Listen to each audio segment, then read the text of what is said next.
In today's video, we're going to be having a conversation about the Pokemon Company, the newest sets that are coming out, and if it's starting to lose some hype, if it's getting repetitive, and we're going to break that all down. But before we jump into it, as always, we do weekly giveaways. All you have to do to enter is leave a like, comment down below, and subscribe to the YouTube channel. Monday is the day in which we announce the weekly winners, so highly recommend that you comment, like, and subscribe to enter in. And for our 3 weekly winners, let's give a drum roll and a shout out to Lord Touch Me, Thunderbelly Gong, and Package Total. Shout out to you 3. If you want to claim your prizes, make sure link down in the description below. You join the Discord and message me personally on that. But outside of the 3 winners, if you haven't done so already, highly recommend you check out the 2 links we have down below, one of which is for our Patreon wholesale access group. If you want to get access to Pokemon as well as Magic Yu-Gi-Oh! And other product that we have available at wholesale distributor level prices, highly recommend you check that out. We actually have 1 spot that just opened up, so get it before it goes. It usually is gone within the first 24 hours. But outside of that, if you want to be a part of the community anyway and stay up to date on all things PokemartUSA, our Discord is the place to do it. But jumping into today's topic. So this potentially could be an extremely polarizing video. And some people might call me a hater. Some people might not. But I was having a conversation and it's something that I feel as if I'm starting to see patterns, right? Like there's always been a pattern with Pokemon and the Pokemon Company, but I just feel as if it's more pronounced and more prevalent than ever. They've had a consistent theme, and this is a conversation we had when it came to base set, right? I said this, other people said this. Base set is typically, or the first couple of sets are usually competitive sets. After that, it's more or less just kind of free real estate on whatever the Pokemon Company is going to do thereafter. So we didn't have extremely high expectations with base set. However, I said this many times before, I'll continue to say it. Base set by far from an artistic design has some of the best art that we've seen in a base set, period. Makes total sense. We've had alternate arts introduced in base set, and because of that, for Scarlet and Violet, it's just nothing can kind of compete with that. However, that still doesn't change the fact of the matter that there's a couple of trends I've most recently started to notice, and I don't know, I just feel as if something needs to change, whether it happens, whether it doesn't happen. But I've been hearing a lot of sentiment in the market pertaining to burnout syndrome. And I know you always hear the polarizing side, right? You hear either, a new Charizard set comes out, right? People are like, it's a Charizard set. How unoriginal, how boring, another Charizard set. But then when there's a set that isn't a Charizard set, people are like, oh, how boring, how unoriginal, or I don't care about this set. Give me a set that has an Eevee or a Rayquaza or a Lugia or a Charizard. Like, it's always one end of the spectrum. Like you very rarely hear that happy medium when it comes to sets. And I feel like there's a reason for this. And so we're going to take a look at that right now. So first thing I want to actually direct yourself to is, we already talked about this briefly, but if you don't already know, Obsidian Flames is going to be our August English set. So it's going to be a play on Terra typing with having a Dark type Charizard, right? As someone who's a huge fan of Delta species, I think the concept of Terra typing is really alluring to me because I was a huge fan of Delta species cards. I think it's really cool. And so if they could play on a format like that, I actually really enjoy this kind of concept. I know a lot of people are writing it off already because of the hats, as they like to call them, which, don't get me wrong, the hats do look a little goofy. But from the first 2 designs with the Arcanine and the Gyarados, I didn't really feel as if they were that pronounced. Now, we don't know what this is going to look like in the future for this set, so, I want to kind of hold off all reserves for that, but this is not why we're having the conversation today. The reason we're having the conversation today is I want to go back and I want to take a look at history with you guys on some of the sets that we've had in the past 4 generations, right? So if we go all the way back to the XY series, right? What did we have?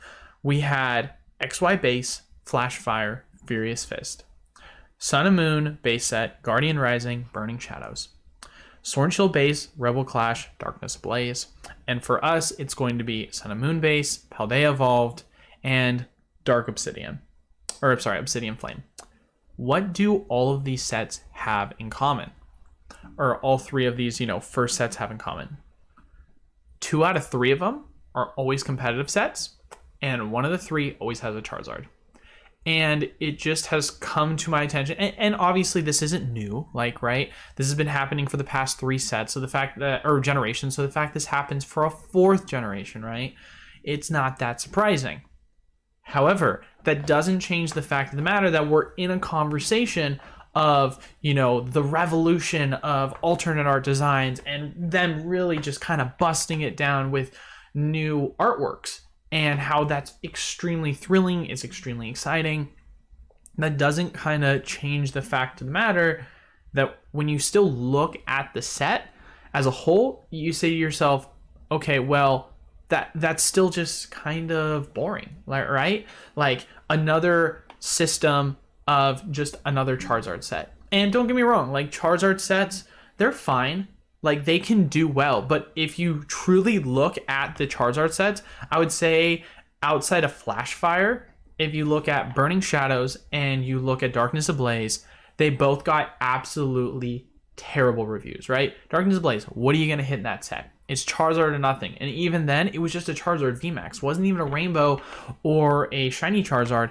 That actually was introduced in Champion's Path, which was the specialty set thereafter, right? And when it came to Burning Shadows, it was basically Rainbow Charizard or bust. There wasn't really anything else that you kind of desired. So in terms of this upcoming set, I'm not saying more or less that's what the set's going to become, but I feel as if just there's a system that's being put to play. And for that reason, although I would like to see it be a successful set, because I always want to be optimistic and, hoping for the best, but preparing for the worst when it comes to the next set, especially, like I said, with the Delta species concept potentially being put in play. I don't want to get too kind of revved up about it, right? And I think for that reason, 151 is much more alluring to me. Sure, it's going to be another specialty set that's going to have Charizard in it, It's not like we didn't see that last year within the first 4 sets, After Darkness Ablaze, what did we get? Oh, what do you know? We got Champion's Path. What is that set? It's a Charizard set. Oh, what do you know? After Obsidian, what are we getting? 151, what's in that set? It's a Charizard set. But it's got more than just that, right? It's got Blastoise, it's got Venusaur, it's got other alluring cards, and so I don't look at that in the same limelight, and for that reason, I have my eyes set more on 151. I think that it could be a banger set. I think it could be great. And once again, I'm not trying to knock it, because the set hasn't even come out. But I'm just getting to the point of where I feel like we're completely changing the art designs, but doing the exact same pattern of how the sets are being put out, and for that reason it's just getting stale, it's getting boring, and I've seen a very much so sentiment of a lot of people really starting to get burnt because of that. And especially considering the fact of the matter, we don't have any sort of news or information. Today is May. We're hearing that there's going to be some news that's going to be announced presumably in the next week to week and a half when it comes to reprint news for Pokemon. That's at least what PF Football Pete said on his eBay Live. So, stay tuned for that. We'll try and keep you guys posted on it. But hypothetically speaking, let's say that news, because it didn't say reprints were coming, it just said news, says no more reprints. We're done. Sword and Shield era, it's over. I doubt that'll happen, but let's say it does happen, right? You're now saying to yourself, okay, what are we doing with going forward? We've got just everything in the SV base, how they evolved, and then the next 2 sets after that. That just doesn't give really a lot of opportunity for people that are, more or less within a certain price range to afford Pokemon pack. And people might say to themselves, right, but Eli, it's still below MSRP. It's, I can still go get a Battle Styles booster box for $110. I can still go get, a Brilliant Stars booster pack for under $4 or at $4. But at the end of the day, I feel like a lot of people aren't taking into consideration that for as long as I've known Pokemon, very rarely are you seeing the, everyday individual that collects, unless they're very dedicated to going to a place like, Amazon or, TCG Player, or not even TCG Player, I would say their local game store, right? Are they truly paying MSRP? We've always had this MSRP price point as something we can base it off of, But for as long as I've known, I very, very rarely know of people other than the just like everyday Joe that is uninformed that is buying Pokemon product at MSRP. So it's just kind of unaffordable for most people, I feel, especially when you're talking about the kind of idea that is if you're wanting to get the best deal typically, or you're wanting to get those guarantee pull rates, you're going to typically get it from those booster boxes. And although I personally am a fan of, breaking down and opening loose packs, a lot of people, they like those guarantees, which is why the premiums are being held from the booster boxes, as well as the art design and other factors that are being played. But before I, kind of go sidetrack a little too far on this, the point that I'm more or less making is this. The newest sets are going to obviously be the cheapest because they're going to have the most supply when they come out. They're going to have inflated MSRP prices. But if there's not really an opportunity for people that are starting to get burnt out to go back and be like, yeah, I wouldn't mind opening some Chilling Reign. Yeah, I wouldn't mind opening Fusion, some Brilliant Stars, some Astral, whatever it is, at an affordable price, which I feel like is around that 110 price point, then I feel as if you're going to start to lose people. And so, like I said before, I said this video might be controversial. I said it might be divisive. I said it's probably going to have a lot of people torn, but this is just the sentiment that I'm hearing. Now, does this change my sentiment for how I think the art designs are? I'm going to say this once again. Art designs are great. They just keep, stepping up. We just had Crown Zenith. Amazing, incredible, fantastic set. They're putting out Crown Zenith in waves, and they're doing a good job at that because it's making Crown Zenith packs relatively affordable for what you're getting out of it. So, hats off to them. They're crushing in that regard. But I'm not talking about Crown Zenith. I'm talking about I'm talking about Scarlet and Violet and going forward. That's more or less what I'm having this conversation about, because it feels like it's getting repetitive. And although the art designs are fantastic, the systematic way in which the sets are being put up, I feel like are not really bringing the true limelight of what the sets could potentially be. And I want to go back and look at two sets in particular, and I'm going to compare it. And this is going to probably seem like blasphemy to people. I'm already waiting for the dislikes, but Rebel Clash, right? Rebel Clash. When I look at a set like Rebel Clash, what do I see specifically? Okay. You've got the 3 starters, you've got the rainbow variations, a couple of regular Pokemon just have rainbows, full arts. You've got the competitively viable cards at the time that have their own gold variations. You've got a boss's orders, you got a waifu, and that kind of sums up the set, right? Now let's take a look at the newest set that's coming out this upcoming month. You've got how they evolve. All right, what do we see in the set? Okay, so for the gold cards, we have the 3 starters. We have presumably some competitively viable cards that are going to be involved. You've got a boss's orders, a waifu. Kind of pick your poison on which one's going to be the main waifu. Sure, you can have multiple, but more times than not, it's usually one that's going to overpower it.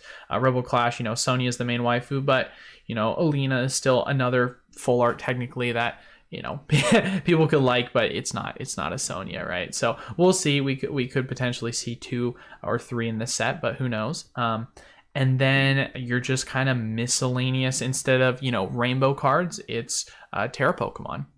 And then of course you've got the character rare subset. So more or less, what is the point? And the alternate arts, obviously. So more or less, what is kind of the point that I'm making with this when comparing the 2 sets? If you take the art designs, right? And please listen to me clearly, because I keep getting taken out of context when I say this. So I'm going to say it again. Take the art designs out of it. So alternate arts, character rares. What's the difference between these sets? Practically nothing. There's very little difference between these sets when you take out the art designs from it. Sure, there might be another waifu or 2, and that could add value to the set, but is that going to really just make the set juiced out of its mind? No, of course not. This set has the same exact pattern as Rebel Clash, except for the fact of the matter that the art designs are better. And that kind of goes to my point once again.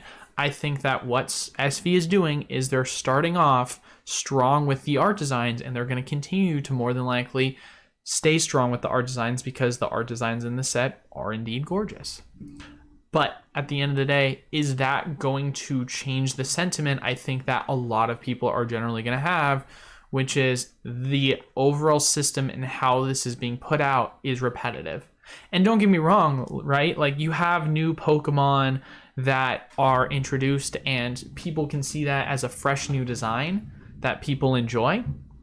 But at the end of the day, time and time again, we saw this with XY, we saw this with Sun and Moon, we saw this with Sword and Shield. It didn't freaking matter. The cards that were, newer to the set, Toxtricity, Copperaja, like, you had these Dragapult, you had these new Pokemon designs that came out, and these are rainbows, obviously they're not alternate arts, but they came out and people didn't give a crap because they're like, oh, that's cool, we've got new rainbow variations. And people are like, yeah, but we don't really care because sure, it's, rainbows, but it's for Pokemon we don't care about. Obviously, alternate arts are not nearly, like, I'm not comparing rainbows to alternate arts. There's a reason why rainbows are gone. Me, I was super hyped when they got rid of them. But I feel as if you're going to have some amazing designs to the point of where it's going to matter so much that, like, I look at the Aerodactyl card when it comes to that art design, that it's not going to matter what the Pokemon is. And, some of these designs could potentially be that, but it's extremely difficult for me to say that's potentially going to be the case when history consistently, time and time again, when it comes to the value of these cards, has said otherwise, right? And now I'm looking at this from both lenses, right? I'm looking at this from both an investability perspective and I'm looking at this from a collectability perspective. Because as someone who is a collector myself, I know I don't talk about that a ton. I do talk about the aspects of collecting, mainly the investing side. I do care about the sets that I'm collecting. I'm very picky choosy because, as you guys are aware, it's extremely expensive. So if I'm going to collect a set, I'm gonna make sure that it's worth it to me to collect that set. And so for me personally, I feel as if a lot of people are going to take a look at the set and they're going to say, hey, got some amazing art designs. But is there anything outside of the art designs that really kind of shakes things up with how the set layout is compared to our, Sword and Shield 2 set, SV2 comparatively? No, not really, other than the art designs. And, like I said, maybe people are going to say, oh, that shouldn't matter. Whatever, Eli, you're just being a hater, blah, blah, blah, blah. But regardless of whether you disagree with me on that sentiment, you still can't deny the fact of the matter that this is getting repetitive, right? This is Sword and Shield base, Rebel class, Charizard set.